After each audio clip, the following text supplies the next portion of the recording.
Mamíferos! E aí, como que vocês estão nessa segunda-feira à noite? Como toda semana, a gente faz o episódio aqui para vocês poderem assistir a gente. Agradeço muito de vocês estarem aqui, principalmente porque hoje nós teremos celebridade aqui conosco. E a gente está com o Paulo Martins. Não é isso, Paulo? Tudo bem com você? Daniel, obrigado pelo convite.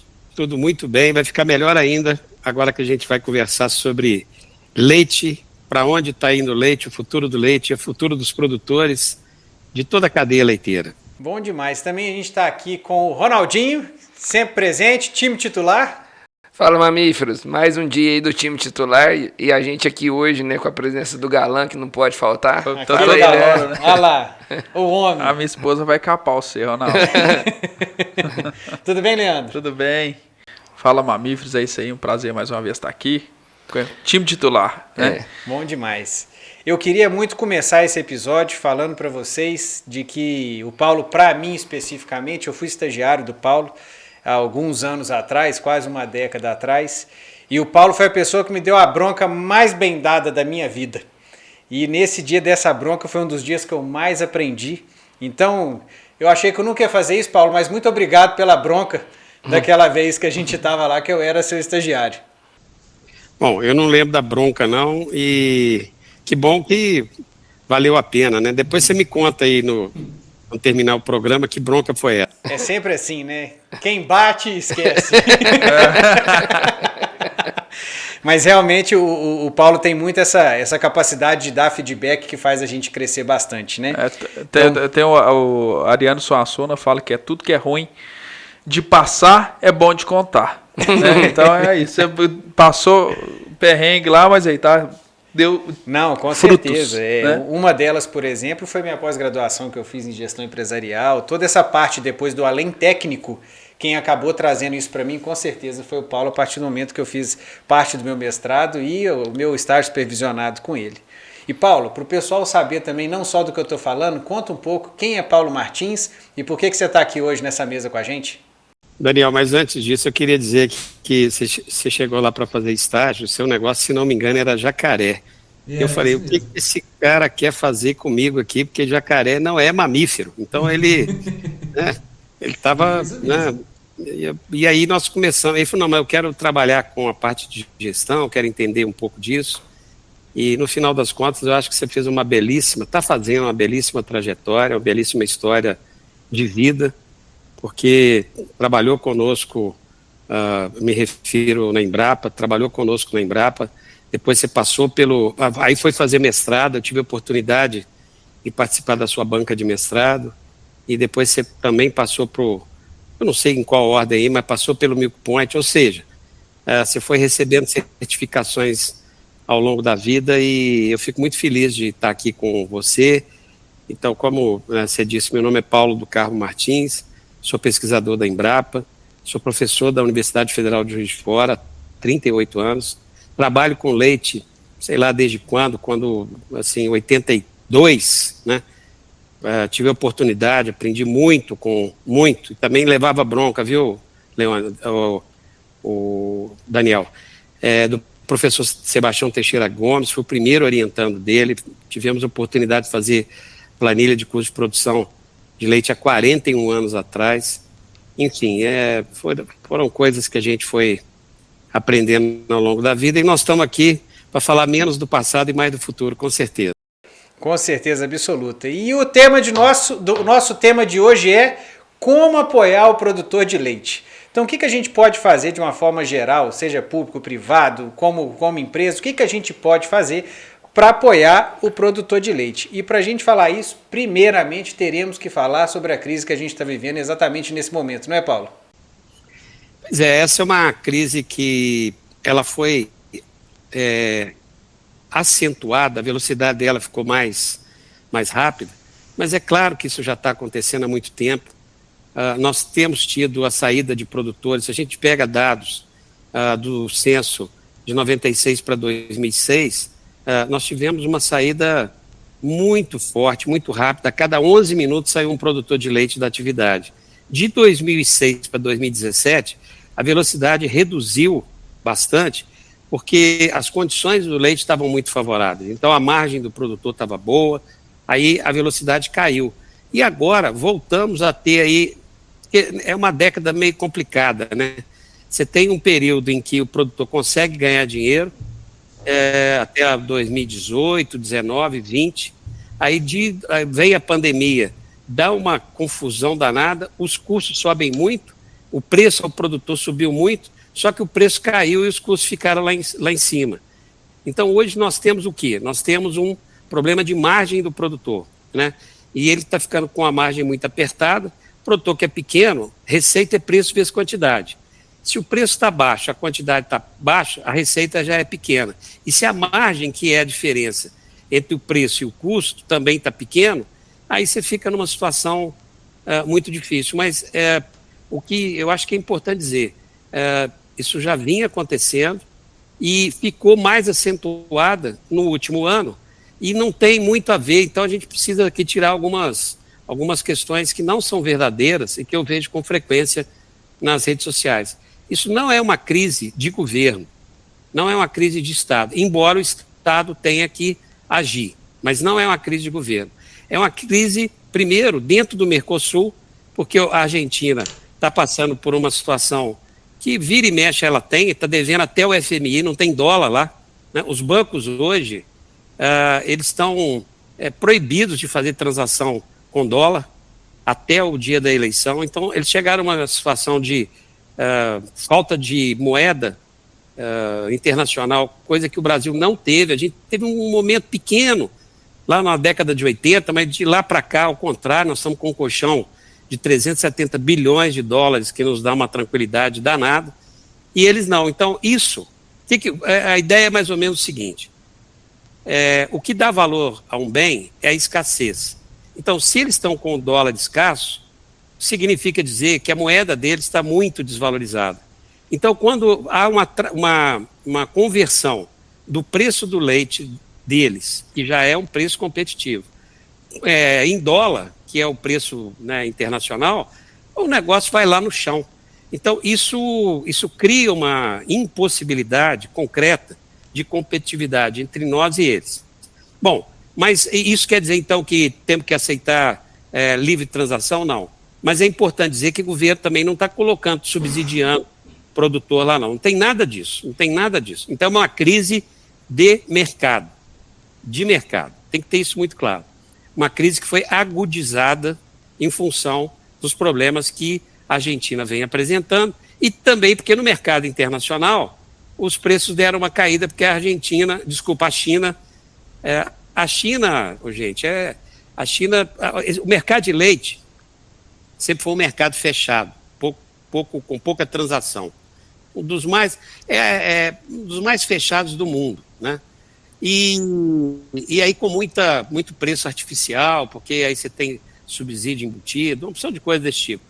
Com a entrada da China e o fim da política agrícola comum na União Europeia, que subsidiava leite, colocava o preço alto ao produtor, aí o produtor vendia para o governo ficava estocado, e depois tinha que julgar esse produto a qualquer custo ou a qualquer preço no mercado internacional, e para isso fazia um preço subsidiado. A União Europeia parou de fazer isso e a China, por outro lado, entrou comprando muito leite. Isso fez com que o leite começasse a virar commodity, começasse a ter transações internacionais. Não chegamos ao nível de milho e soja, mas começamos a ter um mercado fluindo melhor, né? Então, isso fez com que a gente começasse a acostumar com o mercado internacional, só que a China vem fazendo um esforço hercúleo para aumentar a sua produção, porque entende que leite também é uma forma de geração de emprego e renda, e nos últimos tempos também está tendo uma outra questão. Eles estão tendo um desaquecimento brutal da sua economia. Eu falo brutal comparado com o que eles cresciam. Eles cresciam com frequência 2 dígitos, mais de 10%. E agora estão crescendo 5, 6, 7%. Então, isso para eles é uma redução a ponto de estar tendo desemprego para jovem na China, coisa que não estava acontecendo. Então, tudo isso criou aquela tempestade perfeita, né? Tudo se alinhou para uma crise que aí bate na porta do produtor e bate principalmente na porta do pequeno produtor. E por que bate principalmente na porta dele? Bom, primeiro, que ele é o mais frágil.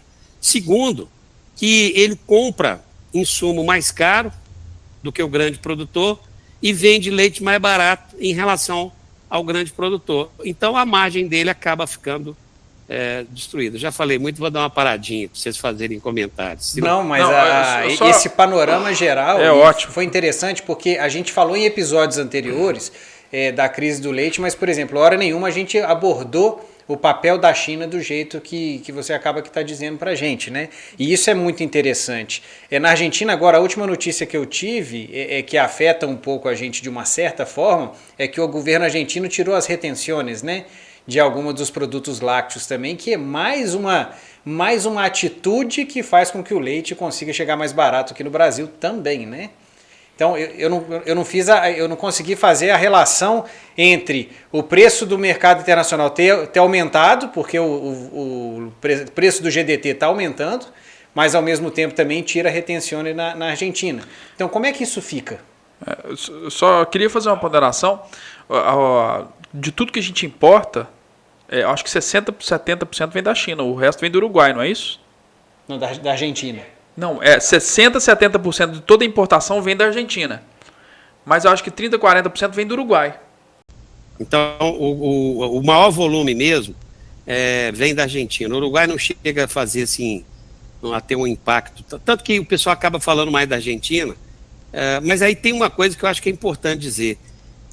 Sabe o que é? A Argentina teve um momento lá atrás na nossa história que nós nos encontramos com a Argentina. O presidente do Brasil era o Sarney, José Sarney, e o presidente da Argentina era o Raul Alfonsín.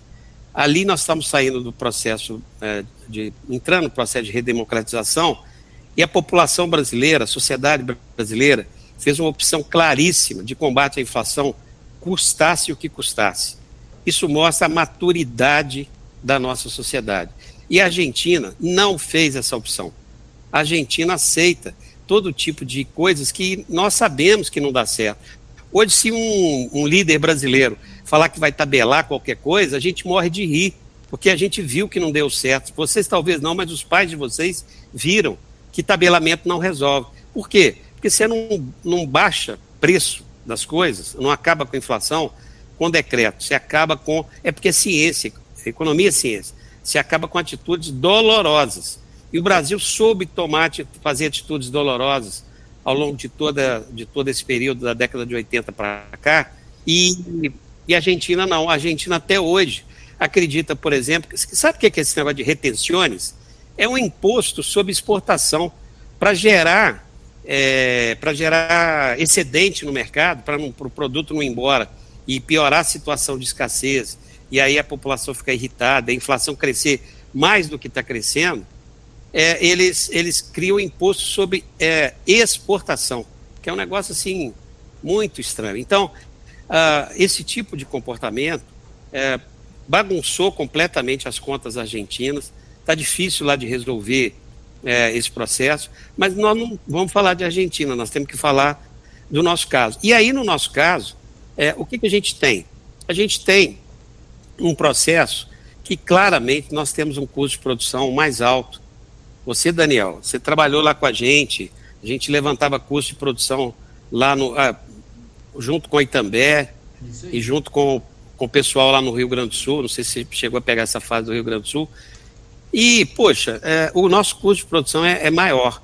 Tem vários motivos que explicam isso, né? Um deles é que a produtividade nossa é baixa, então a gente tem que considerar isso. A gente tem alguns custos gerados pelo Estado que são elevados, né?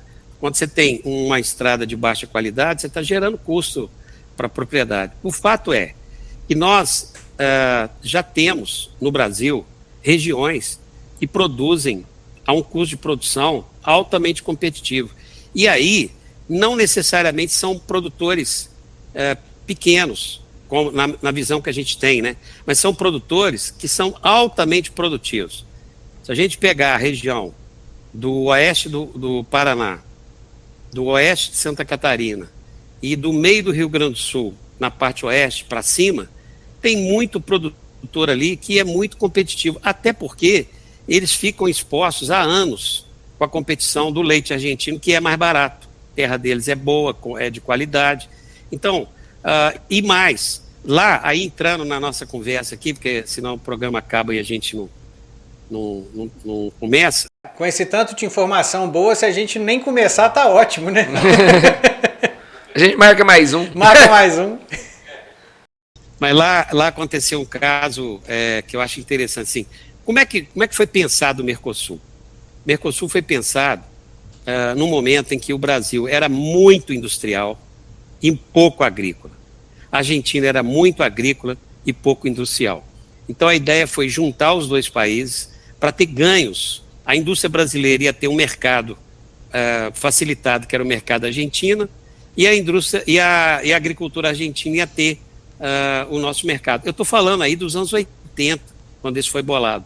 O Uruguai seria a estrutura ali de transações financeiras, foi assim que foi pensado, e o Paraguai entraria complementando, porque não tinha muito claro o que seria o Paraguai. Só que dos anos 80 para cá, aconteceu uma mudança no quadro brasileiro. O Brasil que tinha feijão caro, tinha crise de feijão no Brasil, né? Nós começamos a ter exportação, aumento de produtividade, organizar as cadeias produtivas.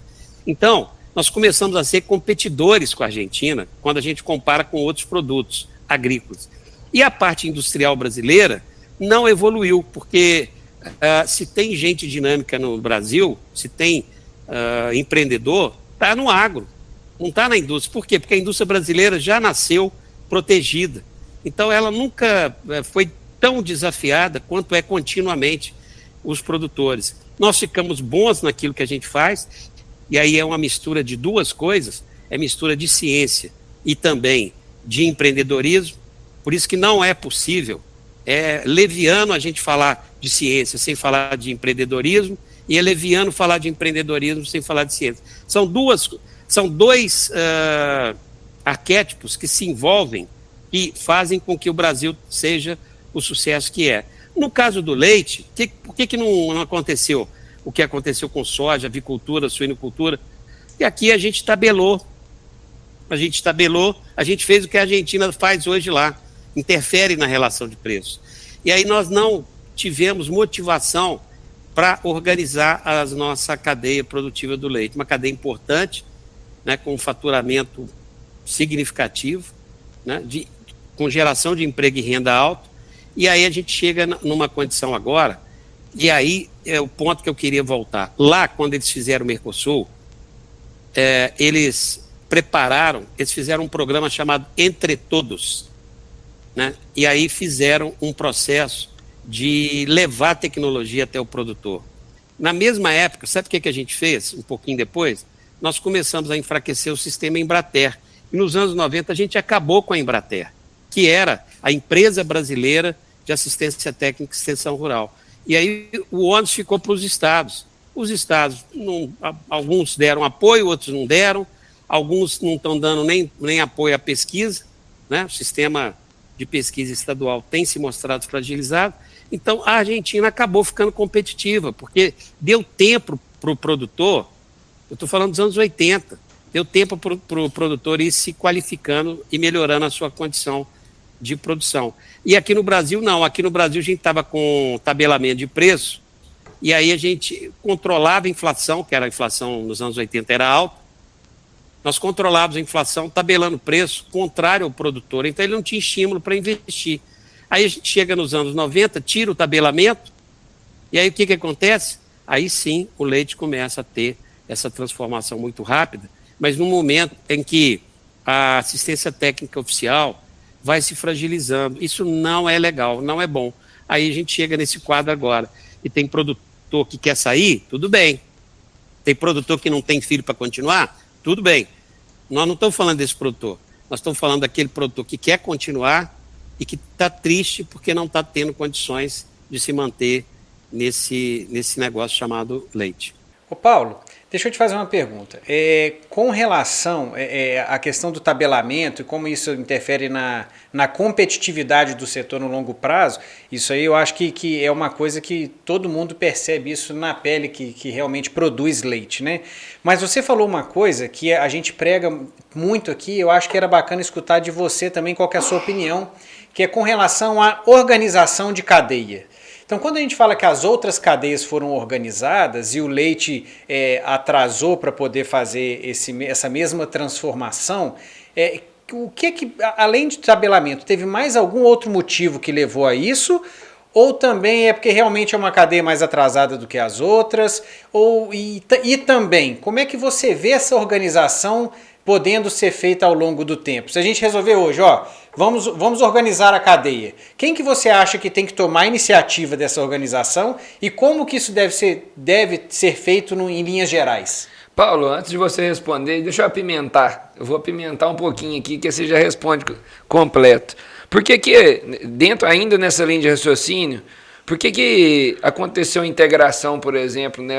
É um tipo de organização em ave suíno, isso não chegou em leite, né? A gente tem integração em fumo, tem integração na cadeia do tomate, e no leite a gente não vê ainda nenhum resquício disso, ou isso até pode ter tido alguma tentativa mais frustrada. Por que você acha que isso avança em outras cadeias e no leite não consegue avançar? Eu vou terminar com essa parte, que a pergunta é muito boa. Aliás, várias perguntas muito boas, eu não vou ver se eu consigo lembrar todas elas. Mas o ponto assim, que é relevante é que nos anos 80 nós não tínhamos cadeias produtivas no Brasil. Não tínhamos. Ao contrário, nos anos 80, você sabe como é que a gente comia frango? Frango só comia no domingo, tinha o refrigerante, que é esse aí que vocês estão pensando, tinha macarrão e frango. E aí no frango, lá em casa tinha 3 meninos, minha mãe tinha que escolher quem é que ia ficar com a moelinha, porque não tinha moelinha para os 3 filhos. Então, era um negócio complicado, né? Você comprava o frango na cidade, levava vivo para depenar. Era assim que fazia. E aí a faca não funcionava, esguichava sangue no terreiro. Eu estou falando dos anos 80. Então, nos anos 80 não tinha soja. Nos anos 80 não tinha uva tropical. Nos anos 80, nós não tínhamos animal adaptado no setor produtivo. Nós não tínhamos ovo em quantidade.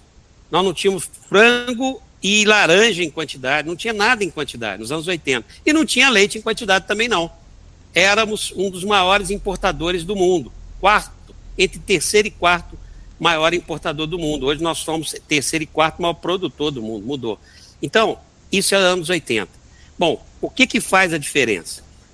O governo tomou uma decisão 20 anos atrás, e aí tem um mérito de pessoas que, hoje, completando 50 anos, eles tiveram uma visão corajosa. Nunca ninguém teve coragem de tentar fazer produção de alimentos nos trópicos, o mundo não faz. O Brasil fez isso. Então foi uma opção de gente lá para fora, foi fazer mestrado, doutorado, chegou aqui, tentou fazer a mesma coisa que aprendeu lá fora, deu errado, mas alguns começaram a fazer adaptação, e aí quando um dá certo, paga a conta de todo mundo. Então nós começamos a estruturar as nossas cadeias produtivas. É exatamente nessa época que não dá para estruturar o leite por conta do tabelamento. Então, sabe quem que é responsável por o atraso do leite? A minha categoria, os economistas do governo na década de 80.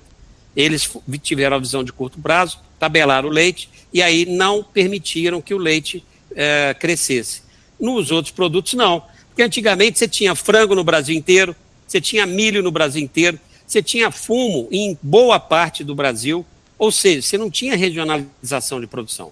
Bom, aí, quando esse pessoal começou a perceber que a produção ia ficar muito tecnificada, produtores que não foram competitivos saíram do leite, da soja, saíram do milho e foram para onde? Foram para o leite. É por isso que a Aurora, que não tinha... A Aurora é o quê? É uma empresa de proteína animal de animais, suinocultura e avicultura, cooperativa. Mas quem é o dono da cooperativa? São os produtores. Se os produtores resolvem ir para leite, a Aurora teve que ir. A marca Frimeza, que também está lá no Oeste, a Aurora está em Santa Catarina, no Oeste. e a Frimeza está lá no Paraná, mesma coisa, cooperativa, ela teve que entrar no leite, teve que entrar porque os donos quiseram. Então, o leite recebeu produtores que não foram competitivos em outras atividades. Alguns cresceram, outros não cresceram. E por que o leite aceitou esse pessoal? Porque é uma atividade que não tem barreira à entrada. Assim, se você tiver uma vaca, inclusive estatisticamente você é produtor. Bom, agora, por que não teve integração? Porque no mundo inteiro não tem integração. Laticínio, no mundo inteiro, compra leite. Laticínio não entra dentro da propriedade. Por quê? Porque só as vacas valem mais do que os laticínios. As vacas dos produtores é uma atividade tão cara, tão capital intensiva. Eu não estou falando de terra, não estou falando de construção. Então, quem tentou fazer algo parecido? A Parmalat. A Parmalat comprou uma fábrica lá em Bom Conselho. A Parmalat, quando teve aqui a sua operação nacional, por volta de 2003, 2004, 2005, ela chegou a ter um projeto de entregar animal para o produtor, né? Mas aí você precisa de muito capital para fazer isso, muito capital. E com detalhe, você entrega a máquina, que é a vaca, para o produtor, e se ele não cuidar bem da máquina, a máquina morre ou produz menos. Então, porque não é só a vaca, né? Não é só a genética que faz a produção acontecer. Então, não foi possível fazer esse nível de organização. Como é que... E por outro lado também, isso é importante, se você não tem barreira ou pouca barreira à entrada de produtor, você não tem barreira à entrada de laticínio mesmo. Porque laticínio ainda tem a vantagem de você colocar o preço depois que você tem noção de como é que foram as suas vendas aqui no Brasil. Então você faz a conta de chegada e não a conta de saída. Então isso facilita você ter muito laticínio no Brasil, que também vai reduzir, e muito produtor no Brasil. Esse quadro traz uma dificuldade imensa para os líderes dos produtores. Tem que reconhecer, é muito difícil ser líder dos produtores no Brasil e é muito difícil ser líder dos laticínios no Brasil. Porque quando você vai falar em nome dos produtores, você está falando em nome de quem? São vários tipos de produtores. Quando você vai falar em nome do laticínio, você vai falar em nome de quem? Então, isso acaba gerando diferentes sistemas de produção, diferentes raças na atividade, tudo acaba cabendo no leite. E como nós somos um país que ainda temos um crescimento potencial de leite a se revelar, a gente ainda tem condição de crescer pelo menos 100 litros por habitante ano, então nós temos um espaço em que cabe todo tipo de produtor, todo tipo de laticínio. É claro que é muito mais fácil você quebrar sendo laticinista. Por quê? Porque o que faz uma empresa quebrar não é dívida. O que faz uma empresa quebrar é caixa. Isso aí o Daniel sabe, que a gente conversava lá. Efeito tesoura. Como é que é? Efeito tesoura. Exato. Então, o laticínio, se ele não tem, se ele não tem dinheiro em caixa, ele quebra. Então, vira e mexe, tem laticínio quebrando e até deixando o produtor na mão. O produtor, ele vai empobrecendo.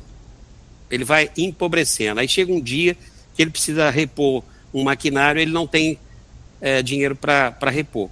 Nós estamos tendo aqui uma grande transformação que começou ali na virada do milênio, então a gente já está com mais de 20 anos de transformação e fazendo uma mudança em que eu temo muito que produtores que sejam vocacionados, eles não têm oportunidade de continuar por falta de apoio. A gente podia discutir isso agora, então. E esse apoio, voltando um pouco na parte da integração, ou eu tinha até comentado sobre a iniciativa, né, dessa organização de cadeia. A gente prega aqui, a gente acredita que a indústria acaba que ela, de uma certa forma, ela vai ter que tomar essa iniciativa, assim como as outras cadeias fizeram, né? Então, na verdade, a indústria, ela fala, olha, o produtor, é assim que eu quero que a coisa funcione para que a gente consiga ser competitivos juntos.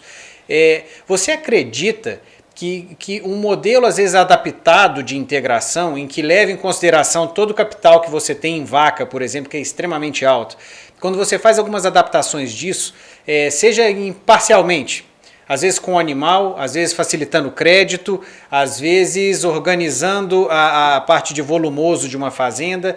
Não, eu digo assim, não pegando todos os itens necessários para a produção de leite, mas você conseguir pontualmente, indo naqueles produtores que realmente tem maior chance de sucesso na atividade. A gente conseguir trabalhar pontualmente algum desses pontos, fazendo com que ele seja mais competitivo e que a gente consiga fazer aos poucos essa integração. Você acha que é uma forma da gente conseguir melhorar essa competitividade? Então, Daniel, olha que situação que fica a empresa e resolve fazer, assim, resolve atuar. Ela gasta muito, tentar falar em fidelização de produtor, porque quando a gente fala de organização de cadeia produtiva, nós estamos falando de fidelização. Então, para ela fidelizar, ela precisa gastar muito para cativar o produtor.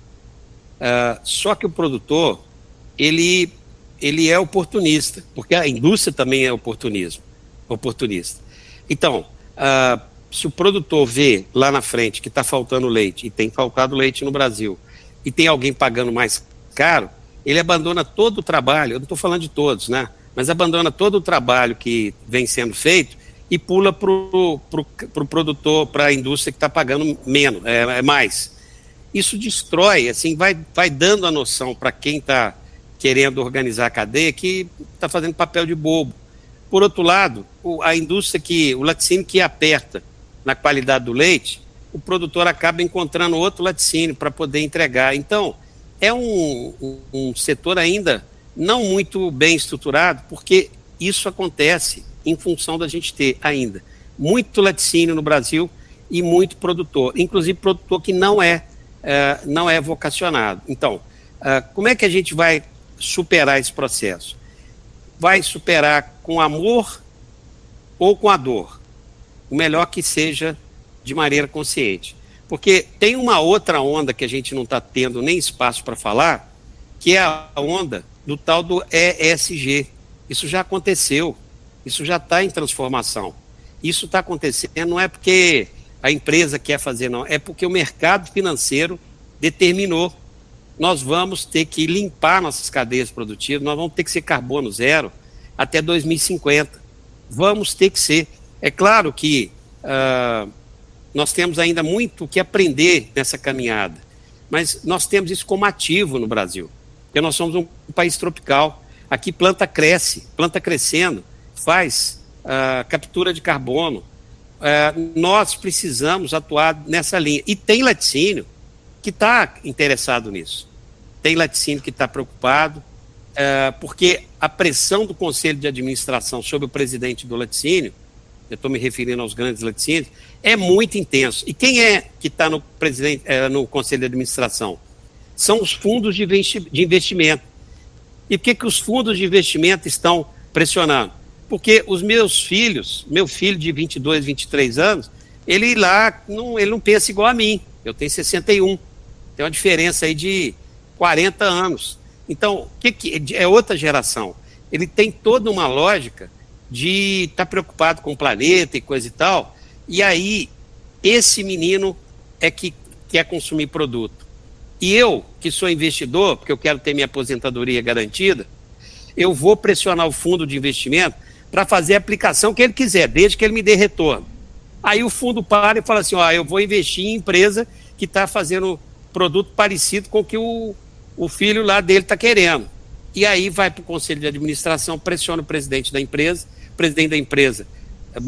internacional, pressiona as bases deles, aí eles começam a fazer parceria com o setor de pesquisa, com as universidades, com a parte de transferência de tecnologia, assistência técnica, tanto público quanto privado, e essa movimentação ela já está acontecendo. Isso que eu estou descrevendo aqui já está acontecendo. A BlackRock foi quem puxou isso, tinha 8 trilhões de dólares de fundo administrando. hoje está com 10 trilhões, o PIB brasileiro é 2 trilhões, ela cresceu um PIB de 2020 para cá, depois que começou a adotar essa pressão em cima das empresas. Então nós vamos ter também, por conta disso, uma redução do número de laticínios. E aí eu acho que nós vamos caminhar para um nível de organização maior do setor. Vão ficar produtores pequenos? Vão ficar produtores pequenos, sim, mas vão ficar produtores mais conscientes do processo de produção. Há muito tempo, a gente já não vê mais aquele médico, advogado, dentista que ia no final de semana para a propriedade e queria ganhar dinheiro ainda tendo lazer. Isso já não existe mais.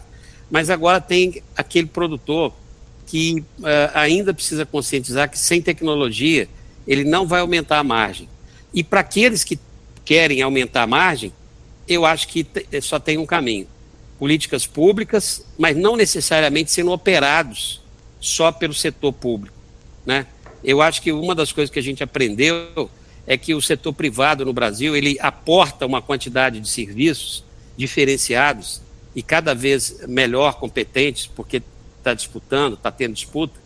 Eu acho que isso nós temos condições de criar linhas de apoio, e se for o caso a gente pode conversar sobre isso, e melhorar a condição do produtor. E tudo isso passa por crédito, porque se tem uma atividade que é capital intensiva, é leite. Então, para crescer tem que ter capital.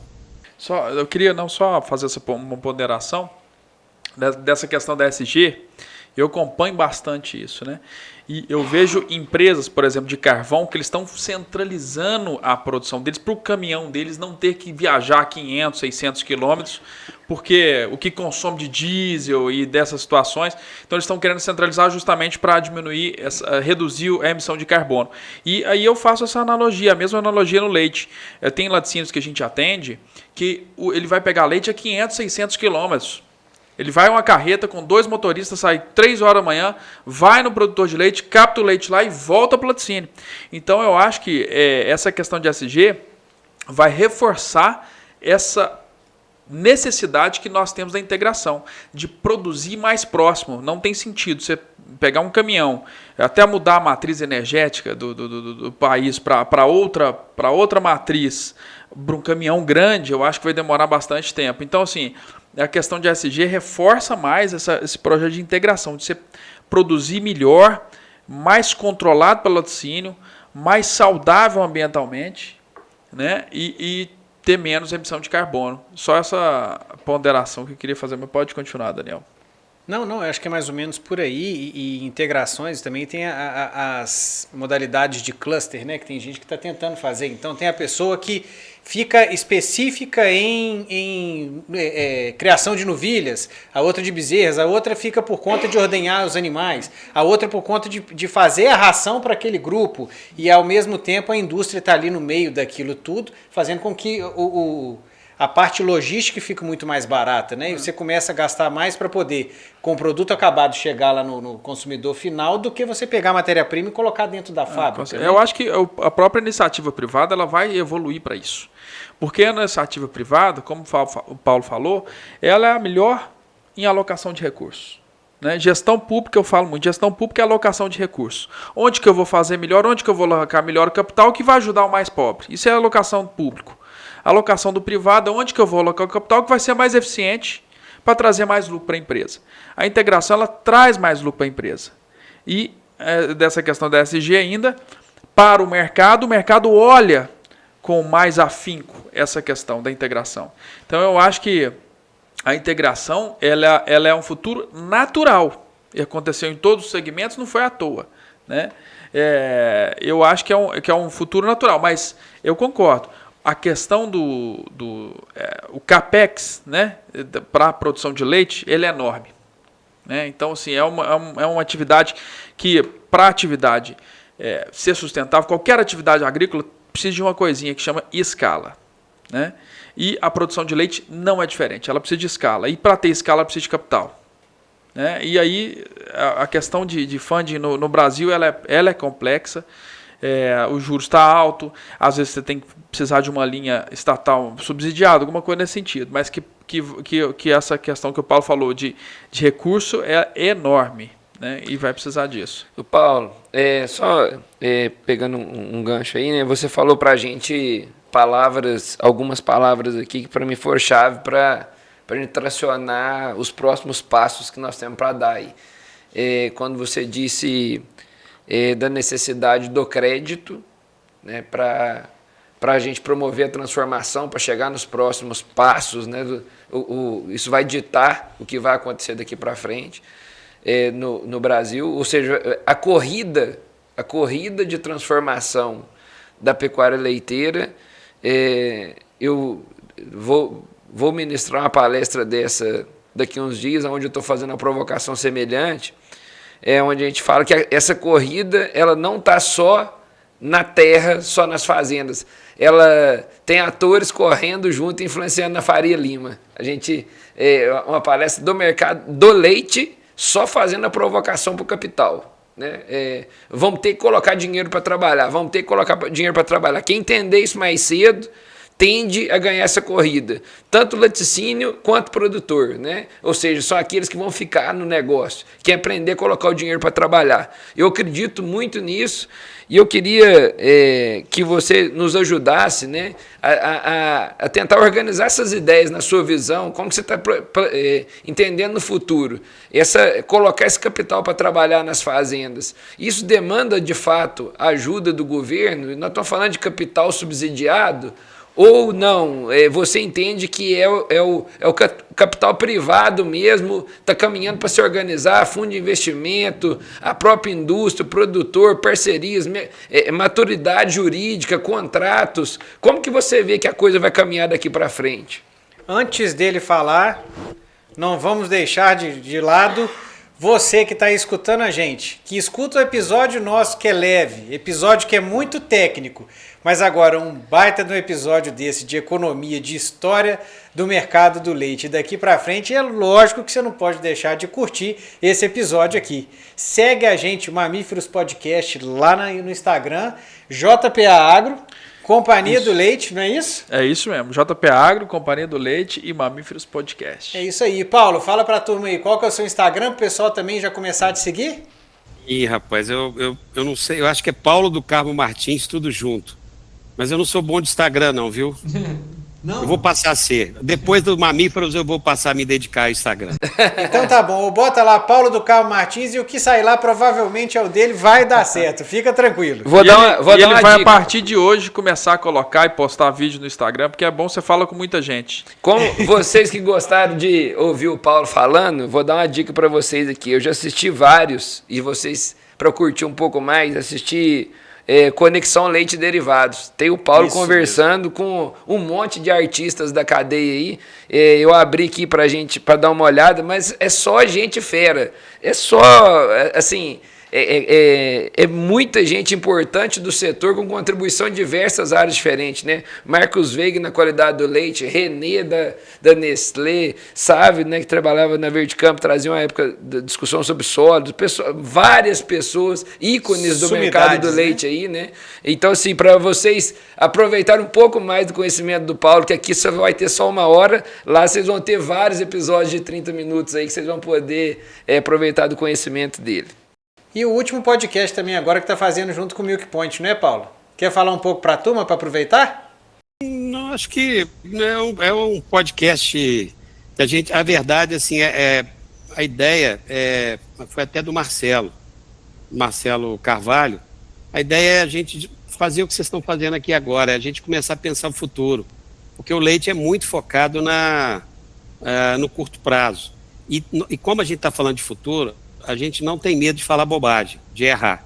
Então nós estamos querendo provocar as pessoas, mais do que ter certeza, ter não a incerteza, mas a dúvida. É fazer afirmações para as pessoas fazerem reflexões, e sempre a gente convida alguém para poder conversar conosco. Já tivemos 5 podcasts, tem um que está até no ar nesse momento, e que, enfim, a gente está conversando sobre alguns dados que o Marcelo levantou, e que fala coisas interessantes. Assim, a produção está crescendo mais nos produtores que são cooperados, e olha por que será, hein? em relação aos produtores que são de laticínios não cooperados. Então vale a pena assistir aí o Leite Futuro. É isso aí. Bacana. Beleza, voltando na pergunta. Eu fiz a provocação, né, Paulo, naquele contexto do crédito e como que você vê a organização disso aí para o futuro, né? Como é que nós vamos botar mais capital para trabalhar? Isso vem de ajuda do governo mesmo? É da organização privada? E como é que você vê esse futuro? Então, primeiro eu queria dizer o seguinte, eu concordo com a fala do Leandro que leite reage absurdamente à escala. É impressionante, assim. Por quê? Porque como é uma atividade capital intensiva, você tem muito dinheiro aplicado. Aí se você aumenta o número de vacas, e se cada vaca começa a produzir mais, o custo unitário vai caindo, vai caindo, vai caindo. É impressionante como é que o grande produtor tem um custo menor do que o pequeno produtor. Esse é o primeiro ponto. Segundo, para a indústria, também é muito mais negócio. Você já pensou, você entra numa propriedade, pega um pouco de leite, a operação é a mesma, você pegar muito leite. Então, o custo de captação também fica elevado. E tem um terceiro custo, que é o que a gente chama de custo de transação. Em vez de você conversar com 100 produtores que produzem 100 litros, você conversa com um produtor que produz 10 mil litros. Então, negociar fica mais tranquilo. Pelo menos é assim que a indústria pensa e é assim que as coisas se organizam. Eu falo a indústria alimentícia, não é só de leite. Mas tem uma coisa que eu acho que a gente tem que levar em consideração, que é o importante para a indústria, tem que ser a densidade, é a quantidade de leite que você tem por quilômetro rodado. Se você tem, e isso explica a produção lá no oeste do Paraná, que o custo de produção é muito mais baixo, né? Se você tem uma densidade, uma quantidade de leite grande, e se você tem uma organização social razoável, com o pessoal comprando o trator junto, contratando técnico para assistência técnica em conjunto, ou a própria cooperativa faz esse papel, você começa a fazer com que cada pequeno tenha uma condição maior. E com um detalhe, ele tem o que a gente chama em economia de custo de oportunidade menor. Ele aceita ganhar menos e aí ele se viabiliza. Então, no mundo, a produção de leite é familiar.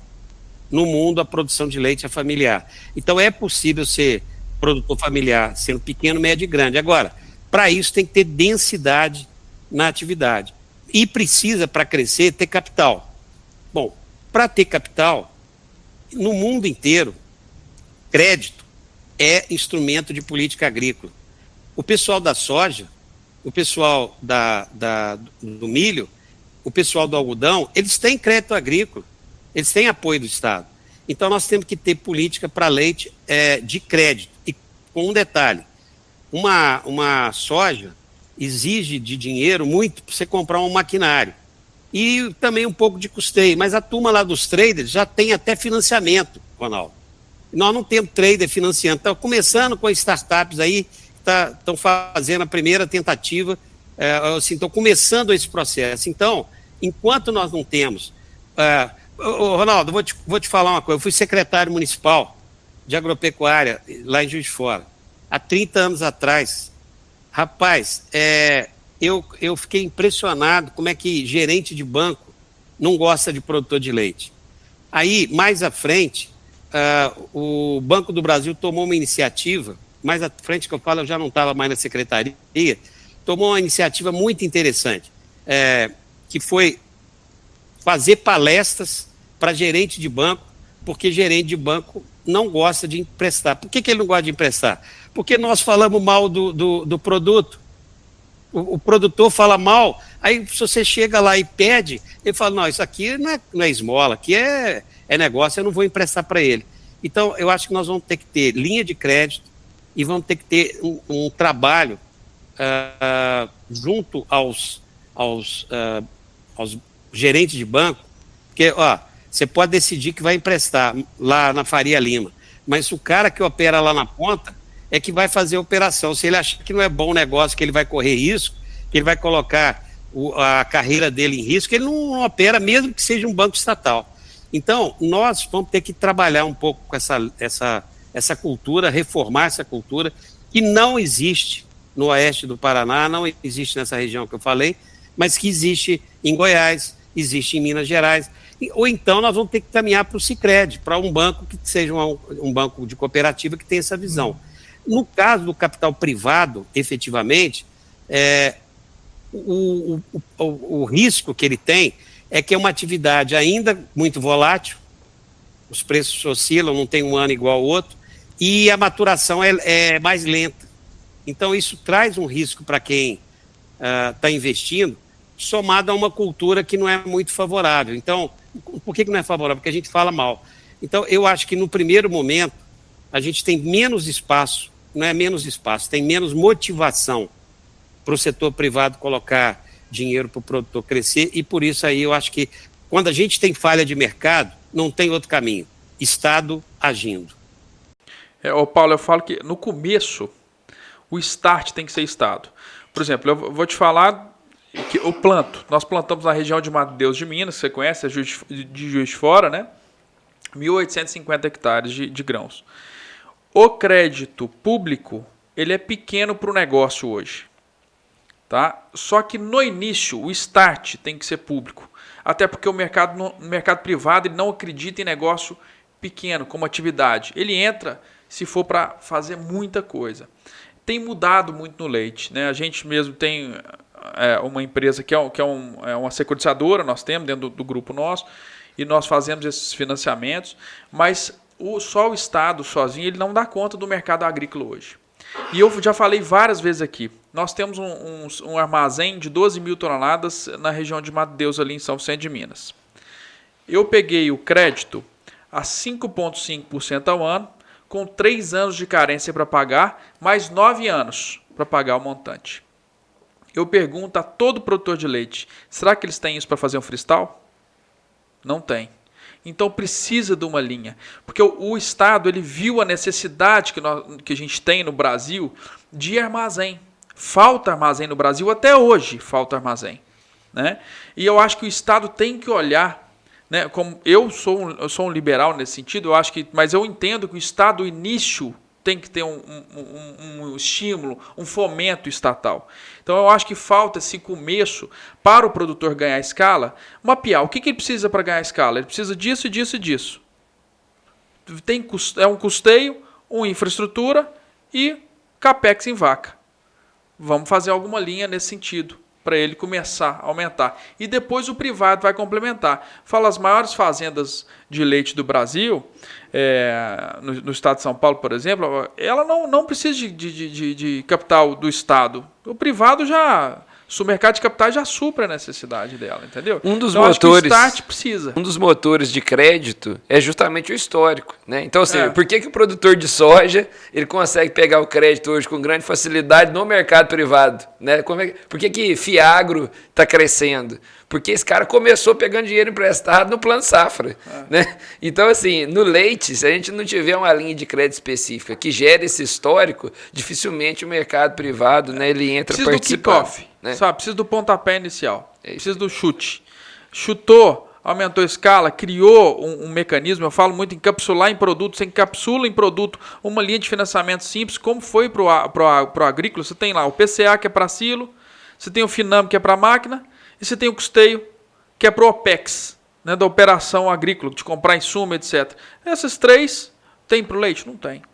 Então nós precisamos disso. Gente, e precisa de histórico também, só para falar também, de produtores que, assim como a maioria que consigam pagar a conta e consigam fazer o histórico que você está querendo de bons pagadores, né? Sim. Porque muito do estigma para o produtor de leite também é de mau pagador, né? A gente teve essa experiência no passado, falando não de ser de fato, mas de alguns gerentes de banco, por exemplo, que a gente tentou fazer o projeto nosso, e gerente de banco falar, olha, meu histórico com produtor de leite é ruim, e por causa disso eu não libero crédito direito em grande quantidade para produtor de leite. Isso é uma coisa grave. Né? A gente teve aqui, Paulo, o caso em cidades, eu não vou citar para não expor ninguém, mas do gerente do banco falar abertamente uma decisão preconceituosa, falar assim, eu não empresto dinheiro para produtor de leite. E ponto. Como decisão e ponto, e sim. E não adiantou a gente espernear. E isso num convênio do banco, o banco com o convênio pronto com o laticínio da cidade, da região. O gerente do banco tinha participado de uma reunião, teoricamente, com a gente, Só que ele fechou a câmera lá, nem prestou atenção na reunião. Então você vê o nível de descaso com a atividade leiteira assim, que a gente ainda tem, e que de fato é uma jornada de transformação que nós vamos ter que batalhar muito por ela aí. Paulo, a gente se prometeu de trabalhar 1 hora. Eu queria, para não fazer um corte abrupto aí, te convidar aí para a gente começar a fazer uma reflexão aí do encerramento, que o nosso tempo já está em 55. Eu queria dizer o seguinte, se não valeu para nada esse programa, valeu pelos depoimentos que vocês fizeram agora em relação ao crédito. É a primeira vez que eu vejo esse assunto discutido da forma como nós estamos discutindo aqui. Todo mundo passa batido, quer discutir outras questões que também são relevantes. E tem esse problema na ponta, o gerente de banco. Então não adianta você fazer uma política de governo se você não tem condição de mudar a ponta. Esse é um item fundamental. E queria colocar uma outra questão, concordando com o que você falou, Leandro. O papel do Estado é isso mesmo, entrar naquilo que é arriscado, porque se for bom negócio, deixa o setor privado ir em frente, que ele dinamiza. Então, nós vamos ter que ter apoio, sim, do Estado, para que o produtor, inclusive, tenha coragem de pegar dinheiro, porque ele tem medo de colocar em risco o patrimônio dele. Então, é preciso a gente fazer isso, sim, e esse é um dos pontos que, na formulação de política para leite, que eu tenho sentido o governo muito preocupado.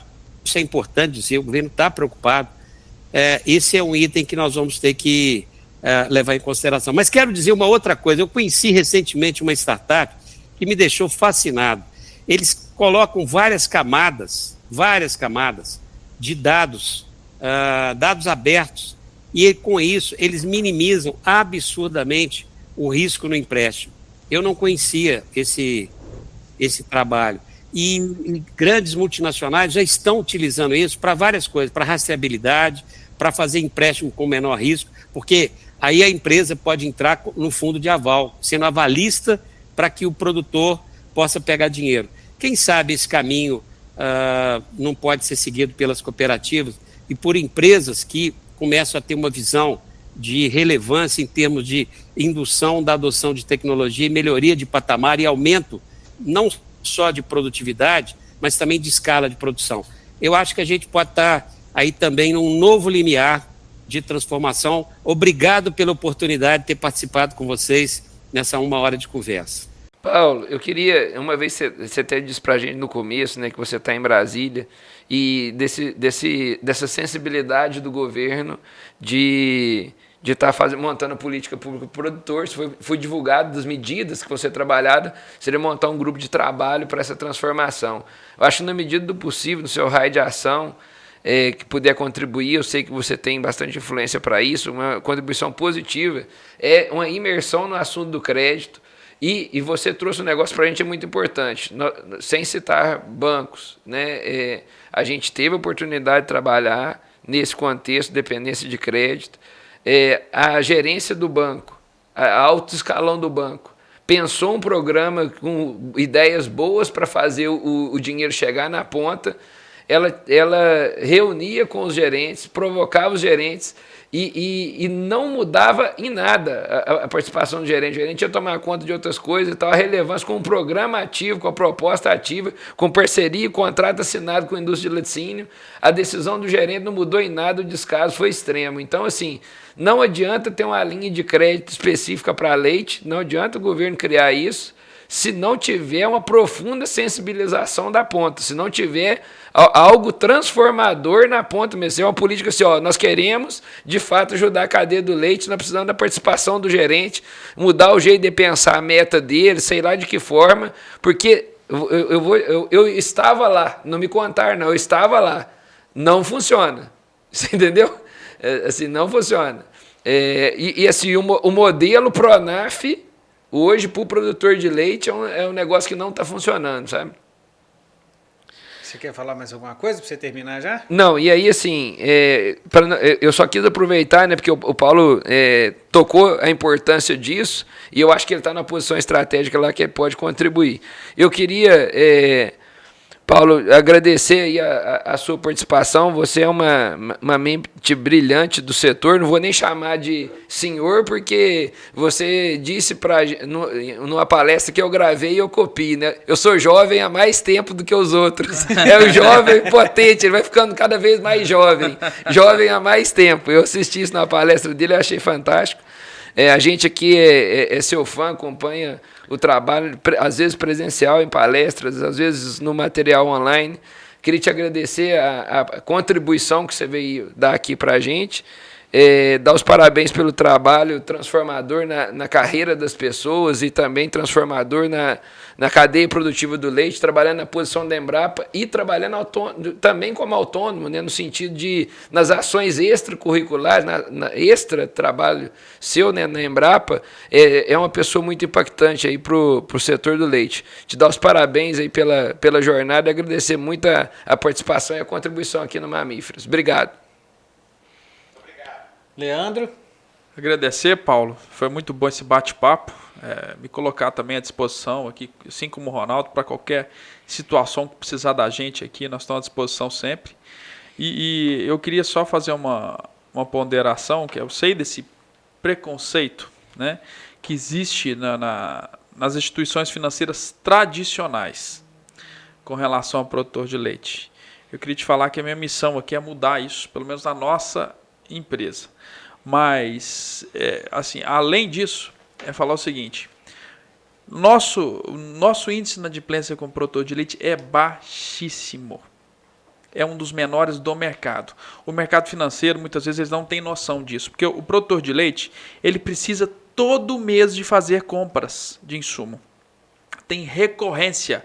Nós vendemos uma polpa cítrica, caroço, algodão, o que for para o produtor, no próximo mês ele precisa de comprar, ele precisa de pagar a conta anterior. Ou no máximo ele precisa vou negociar essa conta anterior para pagar a próxima. Ou seja, ele precisa, porque se ele não der, o gado precisa de comer.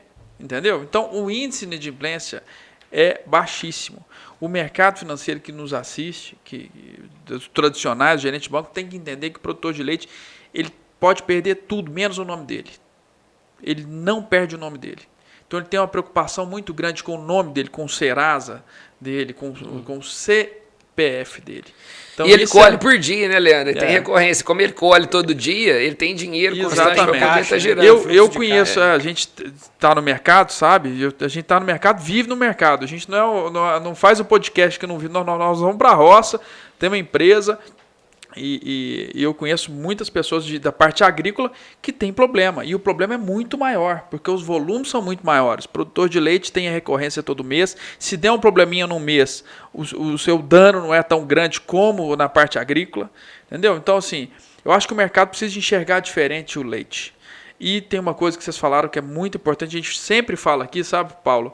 Que é justamente o produtor começar a bater no peito e falar: eu acredito na minha profissão é bonita. Né? A minha profissão, produtor de leite é uma das profissões mais nobres que existem. E ele precisa acreditar e falar isso, replicar isso. O negócio é bom, eu estou vivendo disso. Muitas vezes o produtor de leite fala: meu negócio não é ruim. Poxa, mas ele começou com 10 vacas, hoje ele tem 100. Então ele não faz a conta desse volume que ele acrescentou. Ele tinha 100 hectares, hoje ele tem 200, 300. Né? Então, eu acho que o produtor precisa de acreditar mais na profissão, isso é um ponto. E os gerentes de banco aí que estão nos assistindo, fique esperto, que senão as startups vão dominar vocês aí. Mesmo porque, o que aconteceu também do outro lado da moeda, a gente estava falando com um fundo de investimento, inclusive estava eu e Leandro falando com esse fundo de investimento, e a pessoa que entende do setor e era um fundo mais para o lado agro, né? Vamos botar assim, várias carteiras do agro. A pessoa olhou e falou assim: olha que interessante. Nossa, leite é uma das cadeias que eu acho melhor. Porque eu não consigo achar outra coisa que, se der muito certo, dá um EBITDA de 40% e nos piores momentos dá um EBITDA de 25%. Ou seja, uma atividade que tem margem alta. Você tem um grande volume de capital empatado para poder produzir, mas em compensação, desde que seja bem feito e com escala de produção, você tem uma margem muito boa. E algo que tem recorrência de fluxo de caixa positivo e algo que tem uma margem muito boa, automaticamente você tem maior chance de pagamento disso. Eu acho que uma coisa que falta também, na parte do crédito principalmente, é projeto. Então eu acho que o mercado financeiro ele vem muito mais em cima de projeto, muito mais seguro. Então se você mostra margens igual a essas que eu estou falando, o que o próprio fundo estava comentando comigo, e você traz projetos prontos ao invés de simplesmente comprar vaca de um lado, comprar trator do outro, comprar coisa porque você acha que é bom, você vem com um projeto concreto de o que você está fazendo, como você está fazendo, eu acredito que dá mais segurança para quem acaba colocando o capital eu acho que em risco. a segurança maior, por exemplo, a gente mesmo faz de tudo aqui com você, Companhia do Leite, porque a gente sabe que o produtor é bem assistido. Então, a consultoria junto com o crédito, porque quem está emprestando tem segurança, pô, esses caras aqui tem consultoria boa. Então, isso aí é fundamental. Eu acho que o Estado devia ver, é consultoria para aumentar a eficiência da produção e crédito para aumentar a escala. Isso é fundamental. E o kick-off tem que ser do Estado. É isso aí. É isso. Paulo, por fim, muito obrigado por você ter participado com a gente. Realmente é muito importante para o Mamíferos e principalmente para mim, porque realmente você é uma das pessoas que, quando eu crescer, eu quero ficar igual a você também. Então, muito obrigado por estar aqui com a gente. Foi muito bom. Vamos ver se a gente marca uma próxima, porque eu tenho certeza que você estava doido para falar de cooperativismo e a gente não teve tempo para isso, né? Acho que da próxima a gente consegue fazer mais um episódio para a gente entrar nessa seara. Eu queria primeiro agradecer muito ter a oportunidade de ter conversado com vocês.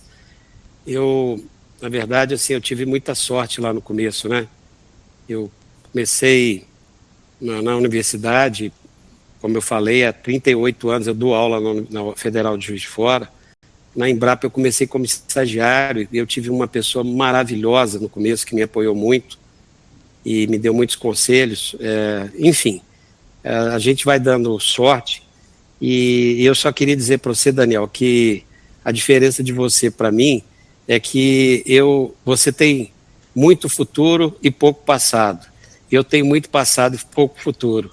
Se você quiser trocar, eu prefiro ficar na sua condição, porque é bom a gente ter futuro e você tem um futuro brilhante, vocês têm um futuro brilhante. Parabéns pelo trabalho que realizam, parabéns por essa motivação que levam ao produtor e pelas reflexões que fazem, trazendo convidados aqui e de maneira graciosa, envolvendo um conjunto de pessoas que querem informar a informação e querem cada vez mais entender esse novo mundo do leite que está surgindo e que tem lugar para todo mundo, para aqueles que estão entendendo que o mundo do leite já começou em termos de transformação e não vai parar. Obrigado pela oportunidade. Tá certo. Gente, Obrigado. Muito obrigado por ter assistido a gente. Segunda-feira tem mais. Um abraço. Saúde. Saúde. Paulo, essa aqui vai ser de longe por você, hein? Até mais.